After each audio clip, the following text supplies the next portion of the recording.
തുടരെ തുടരെ ഉണ്ടായിക്കൊണ്ടിരിക്കുന്ന സംഭവവികാസങ്ങൾ, വെളിപ്പെടുത്തലുകളും അതുപോലെ തന്നെ അതുണ്ടാക്കിക്കൊണ്ടിരിക്കുന്ന പ്രകമ്പനങ്ങളും ഭീകരം തന്നെയാണ്, വളരെ ഗൗരവം ഉള്ളത് തന്നെയാണ്. ജനങ്ങൾ സംരക്ഷണത്തിന് നോക്കുക, അതിന് ചുമതലപ്പെടുത്തപ്പെട്ട പോലീസിലേക്കും അതുപോലെ തന്നെ അധികൃതരിലേക്കുമാണ്. അതാണ് ലോകം മുഴുവനുള്ള ഒരു വ്യവസ്ഥിതിയുടെ നിലനിൽപ്പും. വ്യവസ്ഥിതി അതിനാണ് നിയമവാഴ്ച എന്ന് നമ്മൾ പറയും. നിയമത്തിൻ്റെ വഴിക്ക് എന്നൊക്കെ പറയും. നിയമവാഴ്ച അതാണ്. ഇവിടെ തകർന്നു എന്ന് തോന്നുന്നത് അതുതന്നെയാണ്.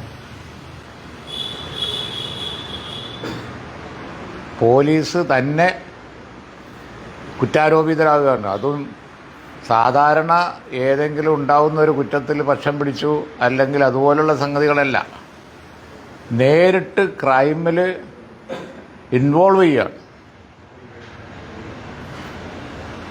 ഒരു കേരളത്തിൽ അധികം കണ്ടിട്ടുള്ളതല്ല, കേരളത്തിന് ചേർന്നതല്ല. ഇപ്പോൾ മലപ്പുറം ജില്ലയിൽ, ഒരു ജില്ലയിലായിട്ടല്ല, മൊത്തത്തിൽ കേരളത്തിൽ സംഭവിച്ചു എന്ന് വന്നുകൊണ്ടിരിക്കുന്ന വെളിപ്പെടുത്തലുകൾ, പോലീസ് തന്നെ ഇൻവോൾവ് ചെയ്യുന്ന അനവധി ക്രൈമുകൾ, അതും സ്വർണ്ണക്കടത്ത് തുടങ്ങി അതുപോലെയുള്ള കാര്യങ്ങൾ എല്ലാ റാങ്കിലുമുള്ള പോലീസ് ഓഫീസർമാരെ കുറിച്ച് അവരുടെ പണി ഇതാണെന്ന് തോന്നിക്കുന്ന തരത്തിൽ ഏതാനും ആളുകളെക്കുറിച്ച് നിരന്തരം പറഞ്ഞുകൊണ്ടിരിക്കുകയാണ്. അത് കേരളം ചർച്ച ചെയ്തു. ഇത് നിയമവാഴ്ചയുടെ വലിയൊരു തകർച്ച ആയിട്ടാണ് ജനങ്ങൾക്ക് ഫീൽ ചെയ്യുന്നത്. പലരും ചോദിക്കുന്ന പോലെ ഞങ്ങൾ സംരക്ഷണത്തിന് ആരെ സമീപിക്കണം എന്നുള്ളതാണ് പ്രശ്നം.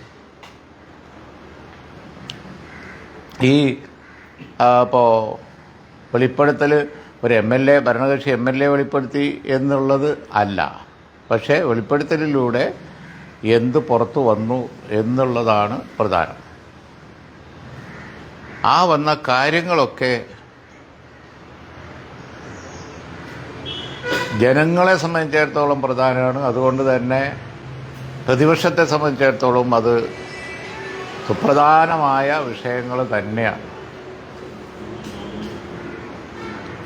UDF നേതാക്കൾ പരസ്പരം കഴിഞ്ഞ ദിവസങ്ങളിൽ ആലോചിച്ചിരുന്നു. ഞങ്ങൾ ഈ വിഷയങ്ങൾ വളരെ ഗൗരവമായിട്ട് തന്നെയാണ് എടുത്തിരിക്കുന്നത്. ഇന്നലെ ഇപ്പോൾ യൂത്ത് കോൺഗ്രസിൻ്റെ സമരത്തിന് വലിയ അക്രമം ഉണ്ടായി അവർക്കെതിരായിട്ട്. പക്ഷെ അക്രമം കൊണ്ടൊന്നും ഇത് അടിച്ചമർത്താൻ സാധിക്കുകയില്ല. അങ്ങേയറ്റം അപലപനീയമായി ഇന്നലത്തെ ഈ ജനാധിപത്യ വ്യവസ്ഥയുടെ തകർച്ചയ്ക്കെതിരായി സമരം ചെയ്യുന്നവരെ ഇങ്ങനെ ക്രൂരമായി മർദ്ദിക്കുന്നു എന്നുള്ളത് മറ്റൊരു ക്രൈമാണ്. അതുകൊണ്ട് UDF തീർച്ചയായും ഇതിൽ വളരെ ശക്തമായ പ്രക്ഷോഭ പരിപാടികളുമായി മുന്നോട്ട് പോകും. പാർട്ടിയും ആദ്യ ദിവസം തന്നെ ഞങ്ങൾ പറഞ്ഞിരുന്നു, വെളിപ്പെടുത്തത് ആര് എന്നുള്ളതല്ല, പക്ഷേ ആരെന്ത് പറഞ്ഞു എന്നുള്ളതാണ് പ്രധാനം. അനുദിനം വഷളായിക്കൊണ്ടിരിക്കുന്ന ഒരുപാട് വിഷയങ്ങളാണ് ഈ വക വെളിപ്പെടുത്തലുകളിലൂടെയൊക്കെ പുറത്തു വന്നുകൊണ്ടിരിക്കുന്നത്. അതുകൊണ്ട് പാർട്ടിയും ഇത് വളരെ ഗൗരവമായി ജനാധിപത്യപരമായ രീതിയിൽ ഞങ്ങൾ പ്രക്ഷോഭ പരിപാടികൾ ആരംഭിക്കും. അതുപോലെ തന്നെ വലിയ ക്യാമ്പയിൻ നടത്തേണ്ട ഒരു സമയമാണ് ഇപ്പോൾ. ഇന്നലെ ഞങ്ങൾ പാലക്കാട് പരിപാടി ഉണ്ടായിരുന്നു, തങ്ങളും ഞാനും പങ്കെടുത്തിരുന്നു. അതുപോലെ തന്നെ മറ്റ് ജില്ലകളിലൊക്കെ ഇപ്പോൾ ഞങ്ങൾ ക്യാമ്പയിൻ നടക്കുകയാണ്. ജനറൽ സെക്രട്ടറി ഉണ്ടായിരുന്നു. അപ്പോൾ ഇന്ന് കോഴിക്കോടുണ്ട്, കാസർഗോഡുണ്ട്, അങ്ങനെ എല്ലാ സ്ഥലങ്ങളിലും അടുത്ത ഡേറ്റുകളിൽ ഞങ്ങൾ ഇത് ക്യാമ്പയിൻ, ഉപതെരഞ്ഞെടുപ്പുകളുടെ പശ്ചാത്തലത്തിൽ തകർന്നുകൊണ്ടിരിക്കുന്ന ഈ വ്യവസ്ഥിതിക്കെതിരായി, ഈ വ്യവസ്ഥയെ താഴെ ഇറക്കാൻ വേണ്ടി താഴെ തരം തൊട്ട് മേലേ തരം വരെ പ്രക്ഷോഭ പരിപാടികളും ക്യാമ്പയിനുമായിട്ട് മുന്നോട്ട് പോകാൻ പോവാണ്.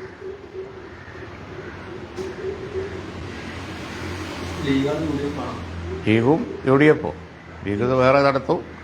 അതേപോലെ തന്നെ UDF വേറെ പ്രതിപക്ഷ നേതാവായിട്ട് ഇന്നലെ ഞാൻ വിശദമായിട്ട് സംസാരിച്ചിരുന്നു. അപ്പോൾ അദ്ദേഹം ഇന്നലെ നടത്തിയ പത്രസമ്മേളനമുണ്ട്. പിന്നെ ഇടതുപക്ഷവും ബി ജെ പിയും വിജയത്തിന് വേണ്ടി പല അണിയറ നീക്കങ്ങളും നടത്തുന്നു എന്ന ഗൗരവതരമായ ആരോപണമാണ് ഇന്നലെ ഉന്നയിച്ചത്.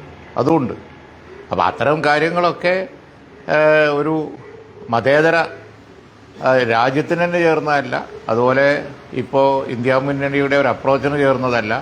കേരളത്തിൽ അങ്ങനെ സംഭവിക്കുന്നുണ്ടെങ്കിൽ അതും പൊളിറ്റിക്കലായിട്ടും വളരെ ഗൗരവമുള്ള വിഷയം തന്നെയാണ്. അപ്പോൾ ഇതൊക്കെ വെച്ച് യു ഡി എഫും അതുപോലെ തന്നെ ലീഗും പ്രക്ഷോഭ പരിപാടികൾ